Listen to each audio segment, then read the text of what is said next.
NewsTribune sports writer Chris Yukas, and I'm here with NT sports editor Kevin Klum and sports writer Jared Bell. And today on NT Prep Preview, we're going to talk the prep postseason. The school year is racing towards the finish line, just like area athletes will be this weekend at the boys state track finals. Guys, who's going to be leading the push to the podium in Charleston? Well, I think we have a lot of area kids who have a chance at a medal this year. I would say probably the favorite to get a medal is Luke Hill from Marquette. He got fourth last year in the 3,200, and he'll be back again this year. He's seated high. Also at that event, we have El Baldonado from Hall and Alex Pettis from Henry Midland, and they both have strong sectional races. There's also Austin Stewart in 2A in the high jump. He medaled in 1A as a sophomore. He's back as a senior in 2A. Then you have Austin Brandt and Clay Viani in the long jump in 2A, and they have a good shot as well. Well, we also have some relays as well, guys. Bureau Valley relays, to be more specific. The Storm's 1600 relay is seated 9th. Their 3200 relay is seated 13th. We also have some hurdlers, a trio of hurdlers in St. Bede's Stephen Glandry, Hall's Landon Picado, and BV's Logan Hoffer. And I believe Hoffer medaled in the event last year, so hopefully all three of them can medal again this year and they give us a great hurdle. And while the boys will be competing on the campus of Eastern Illinois University this weekend, area girls had successful showings at state last week. Yeah, it was a great weekend for the girls in Charleston last weekend. They had 5 individuals win medals, highlighted by Maria Baldwin from Fieldcrest, who earned 2. And then Henry Midland had the relay medals. The first time in school history. They got 4th place in the 3,200 relay and 8th place in the 1,600 relay. Meanwhile, area baseball and softball teams are just starting their postseason run with regional and sectional action. As small schools, so 1A, 2A are in sectionals this week. We have 4 teams in the sectionals for small schools. We have same 2 teams actually. It's St. Bede baseball and softball are in the 2A sectionals, as well as Putnam County baseball and softball in the sectionals. St. Bede softball has already advanced. The other 3 actually have a really good chance to make it to Saturday's finals. So there's a potential we could have 4 small school teams, 2 baseball, 2 softball in Monday's super sectional.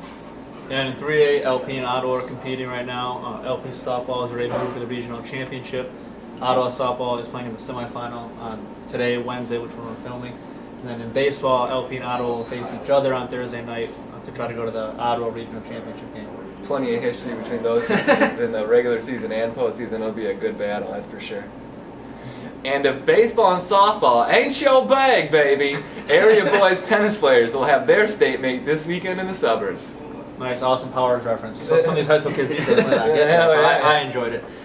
We have 3 singles players going to state this weekend in state tennis and 2 doubles teams. The doubles team is probably the best chance to move on is the Lipkos from LP, Trent and Jake. They're 25-1 on the season.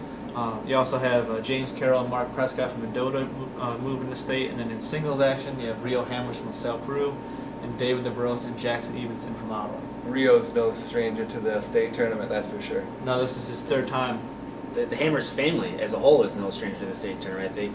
Whichever single kid they've had has made it to state, whether it be boy or girl, so they definitely know the route up to the Chicago suburbs. And now, well, it's time. Time for everybody's favorite segment, NT Prep Preview Powerhouse Players. Mr. Baker, that tape please, sir. Powerhouse Players of the Week. Powerhouse Players of the Week. Powerhouse Players of the Week. How's that? Well, guys, our first powerhouse player is St. Bede senior Lydia Storia, the catcher and leadoff hitter. Has had multiple hits in every single postseason game this season for the Lady Bruins. So 3 games, she has 7 hits. She's 7 for 13. Hit her first career home run during that stretch. She also has 4 RBI and 3 runs scored. And we mentioned earlier, St. Bede is in the sectional final. She's had a big role in that.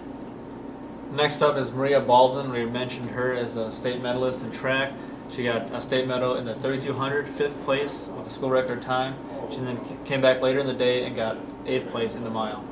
And last but not least, we have Damon, the king of the diamond, Smith. The St. Bede senior pitcher advanced to 8-0 on the season with a 2-1 win over Marquette Saturday in the finals of the Class 2A Marquette Regional. He threw all 7 innings and gave up just 4 hits and 1 earned run with 4 strikeouts. Thanks for watching NT Prep Preview, and check us out next week where we'll be wrapping up the prep season at www.newstrib.com/sports.